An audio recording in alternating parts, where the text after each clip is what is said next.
کے سامنے سے جو ہے ہم آگے گاڑی میں نے کھڑی کی. میرے ساتھ جو آفیشیل سرکاری طور پر میرا جو ڈرائیور ہے, گن مین بھی ہے, ڈرائیور ہے, وہ ریٹائرڈ گورنر کی حیثیت سے مجھے ملا ہوا ہے, جو پولیس کا بندہ ہے, وہ گاڑی چلا رہا تھا. میرا کوآرڈینیٹر عدنان ساتھ تھا, اور انہوں نے مجھے روکا ہے آگے.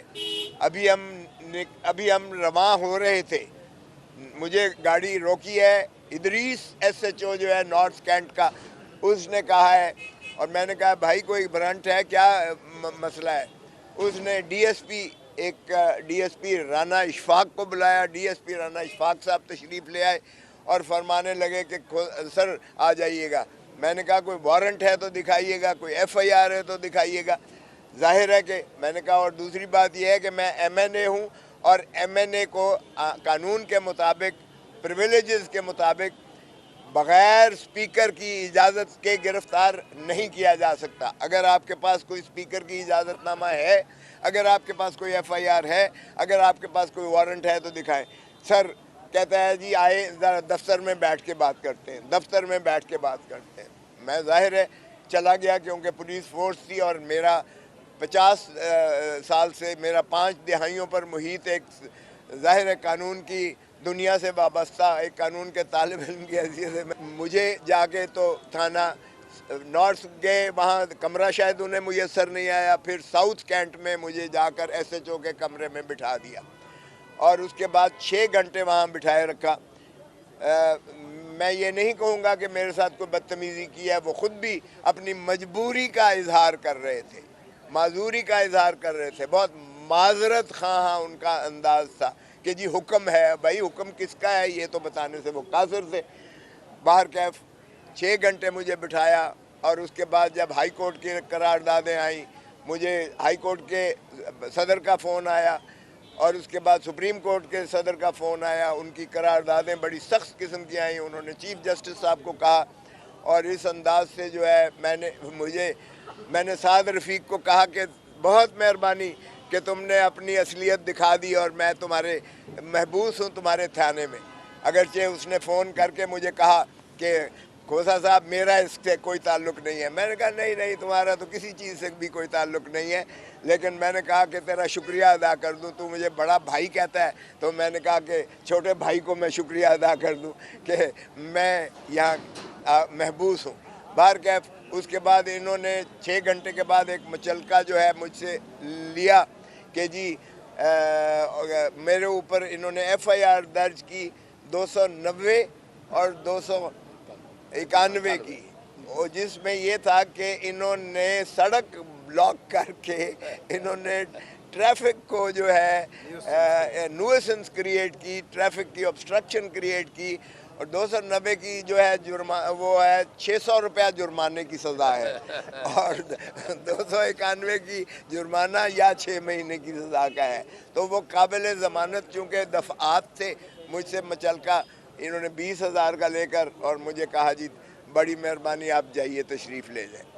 میرے ڈرائیور اور میری گاڑی, انہوں نے ایک اور کیس جو ہے دہشت گردی کا کیا, جس میں جو ہے ہمارے ایم پی ایز کو بھی جو ہے بیچ میں ملوث کیا, اور میرے ڈرائیور پر انہوں نے, اور میرے جو کہ سرکاری ہے گن مین ہے, اس پر انہوں نے ڈالا کہ جی اس نے پولیس کی وردیاں پھاڑی ہیں اور اس نے ان کو مارا پیٹا ہے. اور ساتھ ہی میرے کوآرڈینیٹر پر بھی یہی الزام لگایا, اور اس میں دفعات جو ہے اے ٹی اے کی اور پتہ نہیں کیا کیا لگائیں, اور اس میں دیگر ملزمان ہمارے بھی جو ہے محبوس کیے, جو نارتھ کینٹ کے تھانہ میں ساری رات بیٹھے رہے. ابھی ہم انتظار کر رہے ہیں کہ انہیں کس وقت لے کے آتے ہیں. یہ نارتھ کینٹ کا ایک پرچہ ہے. پھر انہوں نے انارکلی کا ایک پرچہ درج کیا, جس میں ہمارے فرحت عباس جو ہے وہ ایم پی اے بھی انہوں نے پابا سلاسل کیے, بند کیے انہوں نے, اور ان پر بھی وہاں ڈالا گیا کہ جی بہت سارا موب تھا یہاں, اور انہوں نے یہاں فائرنگ کی اور دہشت گردی کا جو ہے فضا کریٹ کی, لوگوں میں خوف و ہراس پھیلایا, اور جانے کیا کیا کیا. اور پھر انہوں نے ایک پرچہ جو ہے شاہدرے میں درج کیا, اس میں بھی اسی طرح کے دفعات لگا کر اور لوگوں کو پابا سلاسل کر کے اب انہیں پیش کریں گے. پھر انہوں نے چوتھا ایف آئی آر جو ہے ایک انہوں نے بیرسٹر سلمان صفدر پر کی اور سلمان اکرم راجہ صاحب پر کی. اس پر بھی یہی کیا کہ اس نے بھی بلاک کی ہے سڑک, اور اس پر بھی 290 اور 291 کا, اور اس کو بھی 5-6 گھنٹے ہیں, اور 5-6 گھنٹے اس نے میں بھی یہ کہا کہ انہوں نے سڑک بلاک کی ہے اور انہوں نے نویسنس کریٹ کیا ہے. ان کو بھی رات دیر گئے تک جو ہے مچل کے پر سیاہ کر دیا گیا. مریم نواز یہ کہتی تھی کہ وہ روپلس ہو جائیں گی اگر آپ سڑکیں بند کریں گی, تو کیا کہتے ہیں؟ او بھائی, اتوار کا دن تھا, سڑکیں اگر میں نے بلاک کی ہے تو آپ کے کیمرے کی آنکھیں موجود ہیں, دکھا دیں. آج تو سبھی کے پاس جو ہے وہ کیمرے موجود ہیں, سیل فون موجود ہیں. نہ کوئی سڑک بلاک ہوئی, نہ کسی نے کوئی ٹریفک کو obstruct کیا یا روکا, نہ کوئی خلل اس میں خلل ہوا, نہ کوئی توڑ پھوڑ ہوئی. آپ کے سارے لاہور کے ماشاءاللہ آپ جید قسم کے یہ ہیں, آپ کے کیمرہ مین بھی ہر جگہ موجود تھے اور آپ صحافی بھی ہر جگہ موجود تھے ماشاءاللہ لاہور میں. کہیں ایک پتہ بھی کسی نے اگر چھوا ہو, یا ہمارا تو پرامن احتجاج تھا اور کسی کے پاس کوئی اسلحہ نہیں تھا. یہ بھی نہیں ہے کہ انہوں نے کہا ہو کہ کوئی ایک بھی ان کا کانسٹیبل زخمی نہیں ہوا کہ کہیں زخمی ہے. اب وردی پھاڑنا تو میرے بیٹے خرم لطیف کھوسے پر بھی انہوں نے کہا تھا وردی پھاڑی, اور اس نے جو ہے وہ چھین لی اپنا وہ سرکاری رائفل نہیں, رائفل نہیں, وائرلیس چھینا. اس پر ڈکیتی کا پرچہ کر دیا تھا اور دہشت گردی لگا دی تھی, جو ہائی کورٹ نے قواش کیا. انہوں نے کہا دکھاؤ تو صحیح, آج کل تو کیمرے کی آنکھ ہر چیز کو جو ہے وہ دیکھتی بھی ہے اور دکھاتی بھی ہے, تو آپ دکھا دیجئے گا. سو اس لیے یہ جتنا لاہور میں کل تشدد کیا گیا ہے, ہماری ڈیفینیٹلی یقیناً یہ بوکھلاہٹ کا شکار ہے. یہ جو ہے ہم اس کی شدید مذمت کرتے ہیں.